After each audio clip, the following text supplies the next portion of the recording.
Hey friends, welcome to the Swing My Heart podcast with your host, Nicole and Hannah. Come join us for some hopeful conversations about heartfelt entertainment that makes your heart swing. Hey Hearties, we're back for another episode, and today we will be chatting about When Calls the Heart, Season 9, Episode 11, Smoke on the Water. With the mine reopening imminent, Gowan decides to take drastic measures to make sure it stays closed. Elizabeth and Lucas struggle to communicate with each other. Lucas gets out of town to clear his head. There's a lot going on in this episode. Yeah, a lot going on. So the episode, it starts with Elizabeth. She is at her home, and there is a journal entry. She says, a chill in the weather has fallen over Hope Valley. More piercing, however, is a different kind of chill that has, at least for the moment, fallen over Lucas. After the sale of the oil company, and then we see a shot of Elizabeth watching Lucas sitting on the floor playing with little Jack, and being cleared of criminal wrongdoing, I never would have imagined Lucas would become discouraged and even withdrawn. Of course, it's possible I'm overstating. After all, the weather has been dismal and the sky's drab. Yet all I know for sure is I've never seen the man I love so unhappy. Well, first of all, it is nice to hear a journal entry again. I always love when the episode opens with that. Kind of sets the tone for the rest of the episode. But it's definitely sad to see that, Lucas is, kind of going through it. I mean, I don't blame him. I mean, that's kind of a lot to carry on your shoulders, especially since, I think he definitely feels responsible, and he wants to fix everything, and he feels like he can't. So, yeah. I love the next scene with Elizabeth and Rosemary, and she comes out and she says, "Isn't today simply splendacious?" Typical Rosemary. Yeah. And then her talking about Ned's interconnected word puzzles. And Elizabeth, of course, asks how she's doing. Rosemary no longer feels nauseous. Elizabeth says, maybe you're progressing. Rosemary follows up by saying, or that I was never pregnant.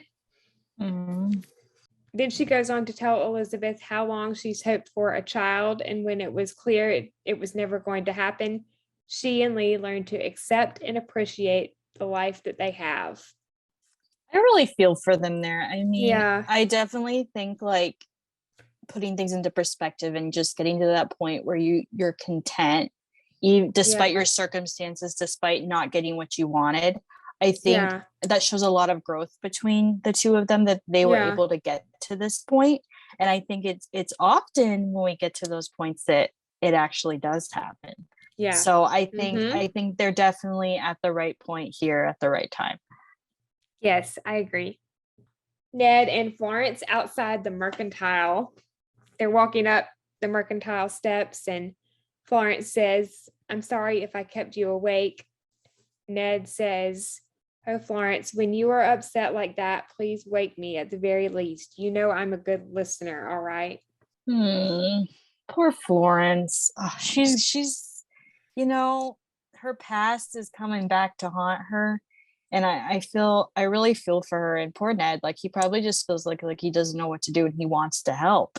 But seems like she's kind of, just, not kind of just wanting to stay in her little shell and not really talk about it. But it's sweet to see that Ned, is being a good husband and wanting to be there for her. Yes. So Florence sees the flyers about seeking minors.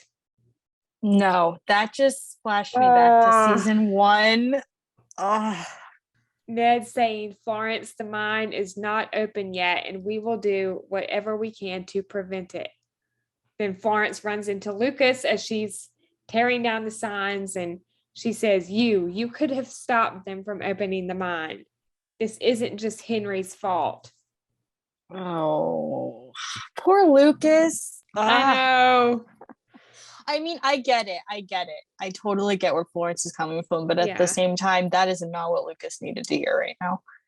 Yeah. Henry and Lucas standing outside of Gowan Petroleum, or what is Henry's office. According to Jerome, Henry intends on keeping his office while he oversees operations of the mine. They talk about keeping the mine as safe as possible and Lucas staying on for another fiscal year.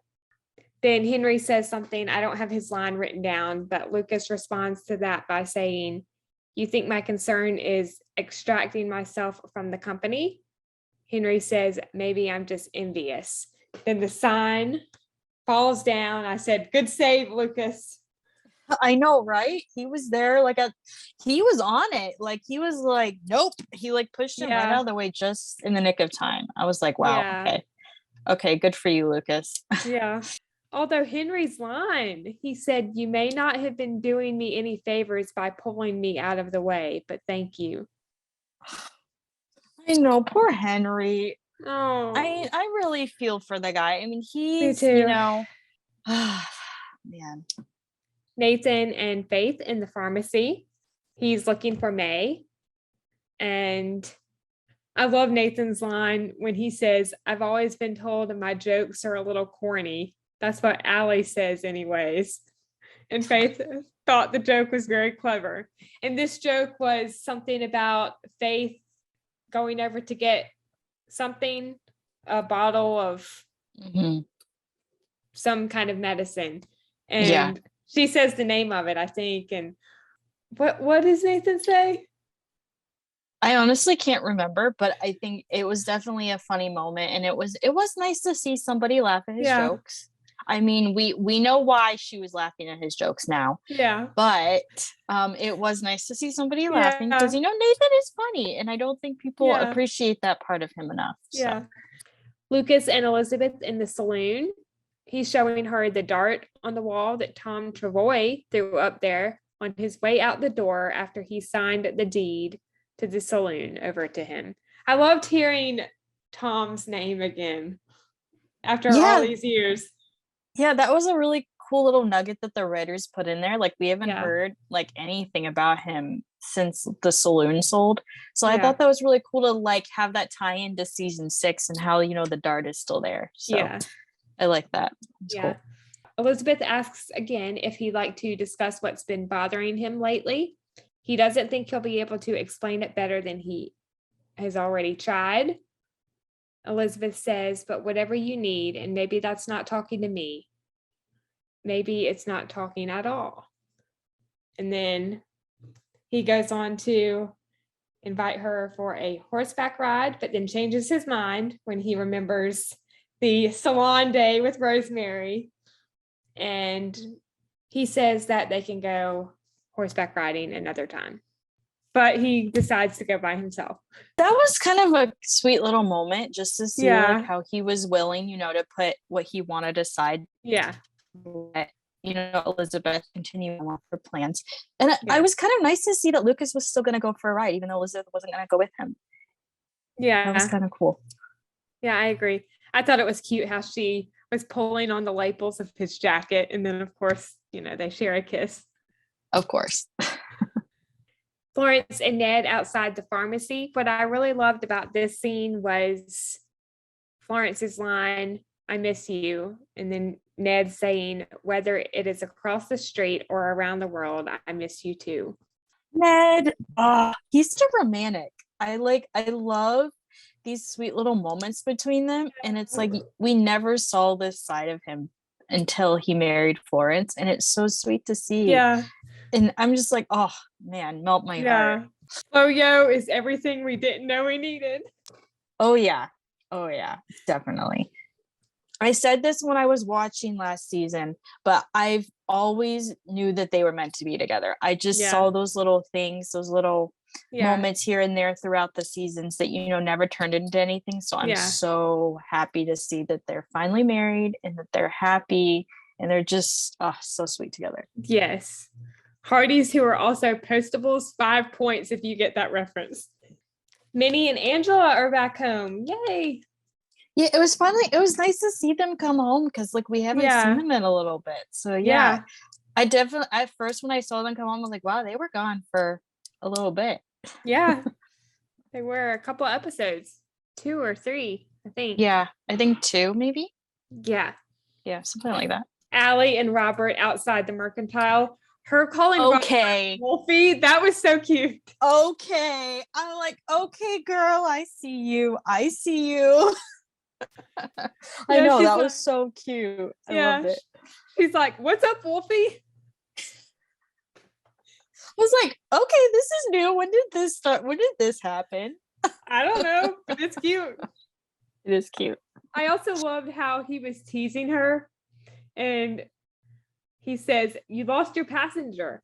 And Allie says, ha ha, tell me a new one. I also have to mention in this scene how Allie calls Nathan dad again. I will never get tired of hearing her call him dad ever. Yeah. It's so sweet. Except I need to hear Nathan call her his daughter, because we have yet to hear that. Yeah. He used to get in a conversation and say, oh yeah, my daughter, Allie. Come on, Nathan. I'm ready for it. I'm so happy she called him dad. That was the most important thing. I also love how Nathan wants to know where she's going, and she tells him, and she says, don't worry, I'm just being a friend. And Nathan says, I didn't say anything. You two be careful. You know, he's growing. He's learning to just let her be. You know, they have that conversation. And I kind of like how she brought that back and said, we're just friends, like you said, you know. But yeah, I definitely, it was definitely nice to see that growth there where Nathan, was letting her go, even though you could tell that he was a little hesitant about it, but he still let her do it. Yeah. So, he's being a good dad. Yeah. Henry has a conversation with Jerome at the oil derrick, and Jerome says that they both know Fiona is not up to running the oil company. Not yet, anyways. I love how Henry defends Fiona by saying she's bright and capable. Jerome follows up by saying that until he's convinced, he would like to bring in someone else. And Henry agrees, since it is his company. Oh boy. I don't know how I don't know how I feel about that. Yes. Mixed feelings. Fiona and Arthur's conversation. So this was right after that. She's trying to tell him about the oil derrick, but of course he's distracted. Fiona says, are you not interested in hearing about the well's production? Arthur says, no, I am. But you and I got off on the wrong foot, and I wonder, could we have dinner? Start over? Fiona says, since we're working together, I think that would be time well spent. However, I'm an employee. I'm not your equal. So I would hope to be treated with some respect and appreciation considering what I do. Arthur mentions how he never meant to offend her and apologizes.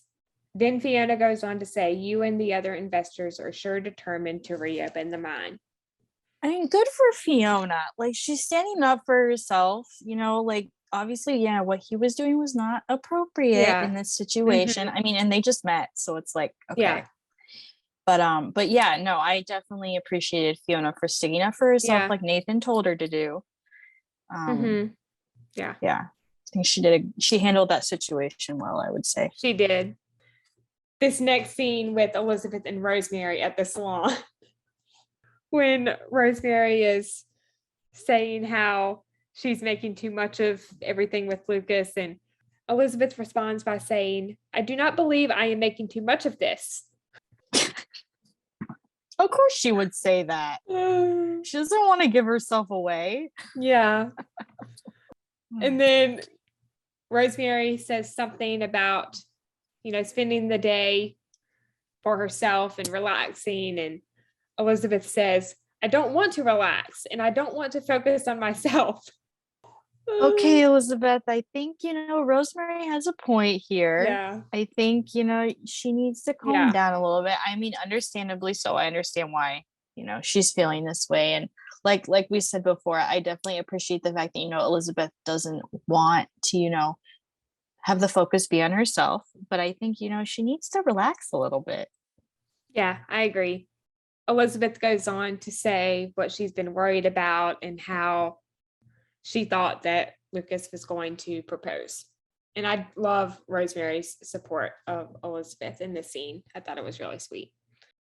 Yeah, me too. The scene with Nathan and Faith in the infirmary when she's asking about his headaches. Oh boy. I thought it was a cute scene. It was a cute scene. It was, and they did tease this scene before the episode aired, so we all knew it was coming. I will say, it was a very sweet scene. I did see chemistry in that scene, although I'm not really a fan of them together. It was a very sweet scene, and they were definitely looking at each other in a certain way. Yeah. But that was a sweet scene. I would have to say I need to see more of that if this is the direction the writers are going to go. Yeah. Because so far that is the only scene that would sell me on them. Yeah. More of Nathan's corny jokes. Oh, yes. Faith asks how he sleeps, and Nathan says, lying down. Faith says, another one of your corny jokes. Nathan says, well, not if it's not funny. I mean, it's true. Yeah. She goes on to say that she wants him to get some rest and get away from the stress of being a Mountie. Yeah. And she will tell the same thing to Bill. Yes. I mean, Nathan definitely, he needs to relax. And I don't think he hears that enough. I don't think, people realize how much stress he's under, being a Mountie and how much, he has on his plate. Yeah. And so he definitely needs to take, a breather and rest every once in a while, because if not, he's just going to burn out, and he's going to continue to have these headaches. Yeah. Joseph and Minnie in the cafe, he organized the spices alphabetically while she and Angela were gone. Then they go on to talk about the discard spices and paprika. Minnie says, discard spices? Joseph says, they were in the way. And then Minnie says something, and then Joseph says, Minnie, nobody uses paprika. And Minnie says, I do, and this is my kitchen. And he kept the poppy seed. And then they go on to talk about her family and how they missed Joseph, which I thought was really sweet. But he looks very unhappy with that letter from her father. He does, and I want to know what that letter said, because it definitely seems like, there's some stuff going on between, Minnie and her father. And obviously we don't really know exactly what's going on, but it definitely seems like, Joseph's at this point where, like, her father doesn't really quite think that they're well matched. Yeah. And which is really sad. And, like, I want to know, like what the story is there. So hopefully if we get another season, they'll touch on that, because, like, the writers said they don't even know what's in the letter. So they're gonna have to figure that out too. So I hope so too. Yeah. Ooh, this next scene regarding the mine. The conversation with Henry, Fiona, Jerome, Arthur, and Colin. Colin mentions it's no surprise to him that the mine has seen a number of collapses because of the coal seams and the way the layers run and are prone to slip. He also mentions that cave-ins will be the rule. Henry says, is there anything that can stop these cave-ins? Colin says it'd be difficult. Henry wants to discuss the drainage and ventilation systems that Colin outlined in his report. Colin says they're troublesome for sure. Henry says, troublesome. The safety inadequacies that have plagued this mine since the beginning, they're still a major problem, are they not?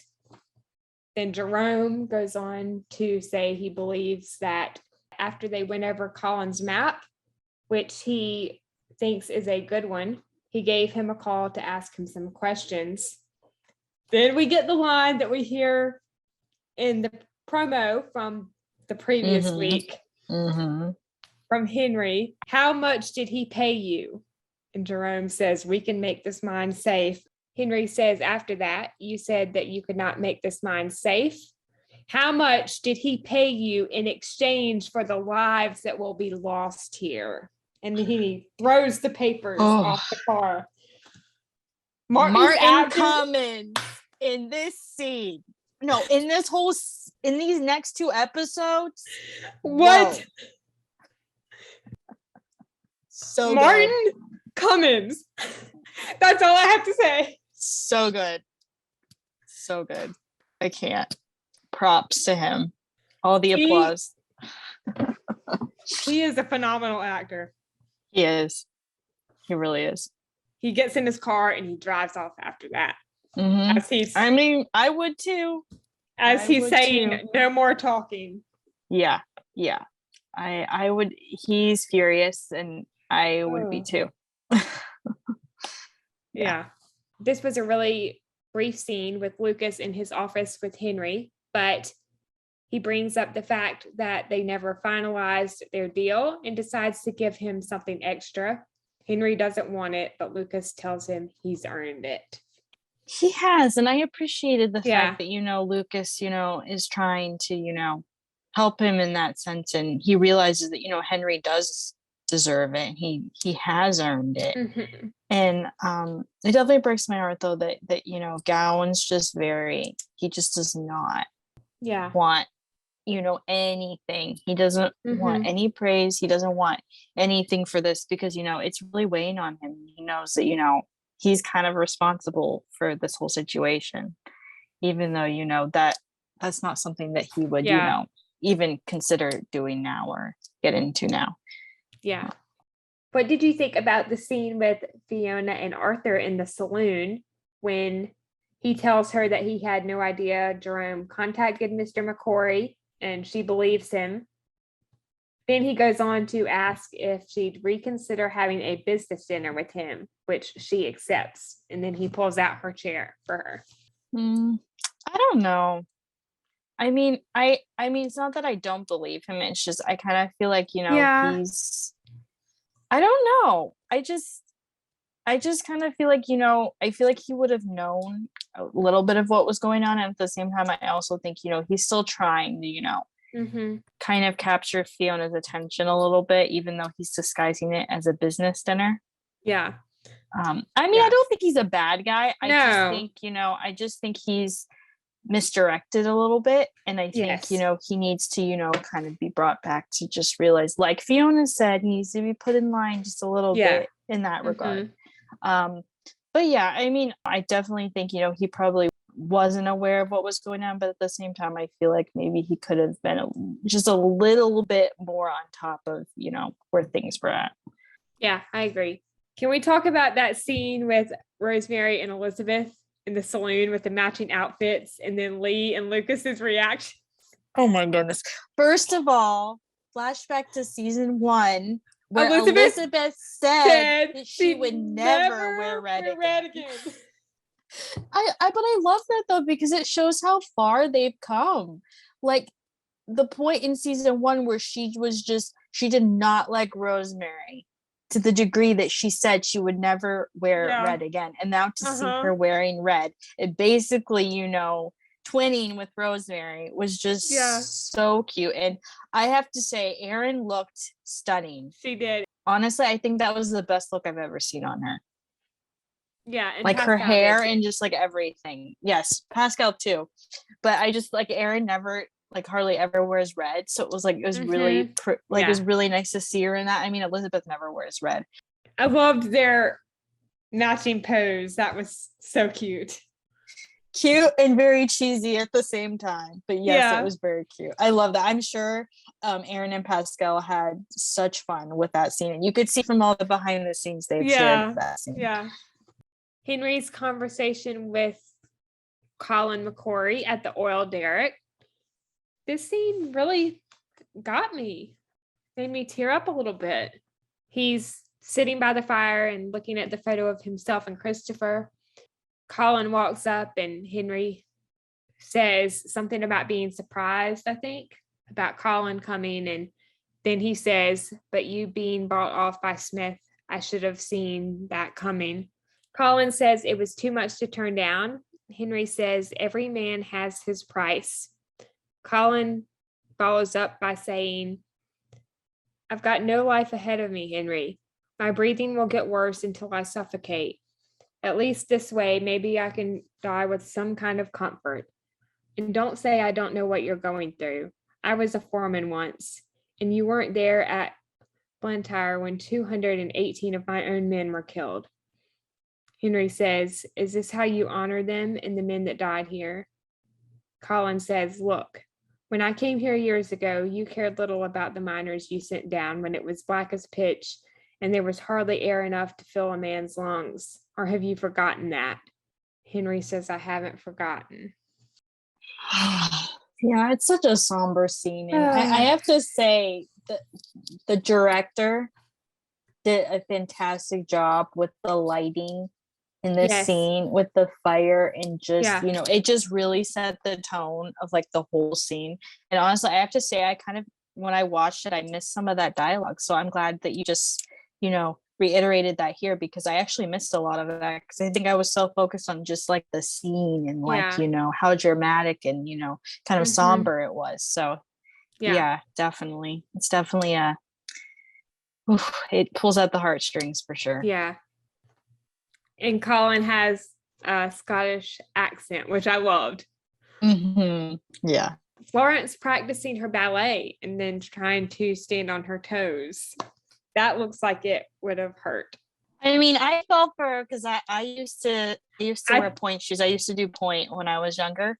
So, I mean, I was like, oh, it was kind of cool to see that, like that side of her, because like I could relate to her. I mean, I definitely don't do that anymore. I'm not even really interested in that now. But when I was younger, definitely for sure. So it was cool to see, Florence bring a little bit of her past and, wanting to do something that she used to enjoy doing. And I would have liked to see more of it, actually. I did too, or I would have to. Faith, Fiona, and Molly come by. This was a really sweet moment. Faith says, with the reopening of the mine, Molly thought it would be good for us to be together. Fiona says, Florence, me being involved in all of this, I just wanted to say. And Florence kind of interrupts her and says, Fiona, you don't have to say anything. And then Molly says, we need to be there for one another. This is what Hope Valley is about. Right here. Yes, it definitely is. So I'm glad that they put it in there. And it was sweet to see that more of the women besides just Molly were there to support. Yes. Florence. Elizabeth and Lucas in the saloon. He tells her that he rode up to the high ridge where the pines form a view. Lucas says, don't tell Nathan I said this, but I think he might be right when it comes to horses and automobiles. Lucas Bouchard, did you just admit that horses are better than cars? Never thought I would hear him say that. Yeah. Of course, Lucas thinks that they should ride up there sometime and that the view is almost as spectacular as it is from the air balloon. Elizabeth agrees. He goes on to say that he is used to exploring big cities like Paris and Madrid. Maybe it was just needing to be away from everything that was going on here. Or maybe I simply hadn't considered all of my possibilities. I found myself imagining what it might be like to live someplace remote like that. Elizabeth says, and leave Hope Valley? Lucas says, no, that's not what I mean. As long as we're together. That was a sweet scene. Yeah.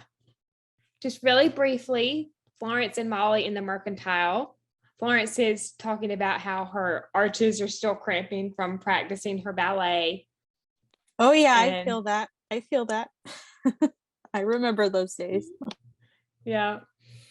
And then a few seconds later, the phone rings and it's Carson who is calling because he wants to speak to Faith.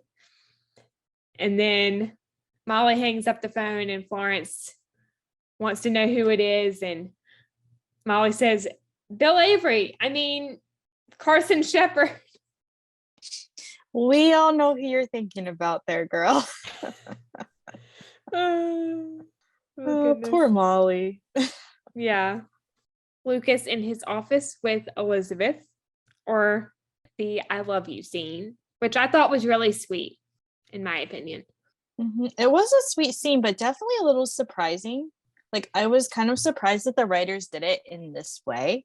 Like, I thought it would be a lot more elaborate, but I have to say the acting from Erin in that scene really, really got me. Yeah, it was really good. She did a really good job. Chris did too. Yeah, just the emotion on Elizabeth's face in that scene was so good. And the way she said it was just, so sweet. Mm-hmm. Yes. And I also love how as soon as she walks in, he immediately stands up and gives her his jacket. So gentlemanly. That was very sweet as well. Yeah. Mm-hmm. Arthur offers Lee a job. No, we can't lose Lee and Rosemary. No. What? No. I mean, where did that come from too? Like, I don't know. Henry blew up the mine. Yes. Go Henry. I was honestly, I was so proud of him for doing that. Me too. Although I know it's definitely a little bit of a risk. I really wish they would have touched on it a little bit more than they did. But I wish we would have seen like the after effect of it, like after he blew it up and like what it looked like and just like his emotions there. Like I wanted more of that. But I was definitely props to Henry for doing that. I think he needed to do that. Yeah. For himself. I agree. I love the reactions from everyone in town. Ned and Florence, Faith and Molly, Lucas, and then Elizabeth, Little Jack, and Rosemary. And Jack says, Little Jack. Boom! Boom. Boom is right. And I love the parallel how Dan used to say boom all the time. So Jack and Little Jack both said it, although it was Dan who said it and Jack never actually said that, but still that was we get the scene with Bill in his office with Henry, Fiona, and Lucas, and they're talking about Henry blowing up the mine, and Fiona says the mine collapsed in on itself. Henry says, I used every stick of dynamite I could lay my hands on. Lucas says they're just going to dig it out again. Well, they're going to try, but it's going to take them time and it'll cost, not to mention with the National Steelworkers strike. Bill says it doesn't make sense to build a foundry, and with no foundry, there's no need for coal. Bill tells Henry that he needs to lay low and go to Benson Hills. Henry says, are you suggesting that I run? Lucas says, this will come back to you, Henry, and Smith will hold you responsible. Henry knows that, and Bill is suggesting that he stay out of jail long enough so he can take some time to figure out how he might help him. And then Bill goes on to say, Henry, I can't condone what you've done, but thank you from all of us. Yeah, I agree. I think, Bill said it the right way. What he did, although it was wrong, but I do think, like I said, I think we're all in agreement that, props to Henry for doing that, because I think it needed to be done as illegal as it was, Yeah. That scene with Minnie and Joseph in the cafe really broke my heart when they're arguing about the letter, and he says that he wants to be the provider for the family, and Minnie says, really, and what am I doing here? I know, poor Joseph. I mean, I definitely feel for him. I mean, this is a tough position to be in. I mean, this is his wife's father, and so that double conversation between Faith and Molly and Bill and Nathan. Can I just say I was a little confused? Okay, first of all, the conversation was sweet in itself. Yes. I loved it. It was brilliant the way that they cut that. Mm-hmm. But at the same time, I was a little bit confused about who Faith was referring to. Yeah, I was too. That was the only thing I was confused about. Yeah. Really quickly, I just need to mention the invention of the automatic toaster from Ned in the scene with Fiona. How many things is Ned Yost going to invent? When she's like, butter me up, Ned, I'll be right back. No, that was hilarious. But like, seriously, first the Band-Aid, now the toaster. I mean, what else is it going to be? Yeah. Anyone want to take a guess? What is it next season? Yeah. It's awesome though. It is. It's comedy gold. It's hilarious. Fiona's conversation with Jerome and Arthur before they leave town, and Jerome says, I was counting on Henry being the same Henry. Unfortunately, I was wrong. Be sure to tell him that for me. and expect a call about your replacement, Miss Miller. Arthur says, what Henry did only sets us back. Fiona says, well, I wouldn't be so sure. And the two of you are presuming that Henry's to blame. And Arthur says, Miss Miller, Fiona, Henry will need more than your denial when it comes to how the investors respond to this, but I understand. I do. And based on our dinner last night, I have no doubt you'll bounce back. It was nice to see Fiona sticking up for Henry in this scene. Mm-hmm. It's nice to see that, the townsfolk are acknowledging what he did and, they want to be there for him. Yeah. Mike is back. I loved the welcome home from Fiona. That was cute. I know. I was like, why did you leave? It was, it was there's definitely something missing when Hickham's not there, because he definitely brings a special something to the show. Yeah. The scene with Allie and Robert and her calling him Wolfie again and him teasing her once again. It's really cute. They're so cute. Allie says, Wolfie, were you even pedaling? And Robert says, the entire time. You are so full of beans. Robert says, I'm just glad you didn't steer us into a ditch delivering the mail.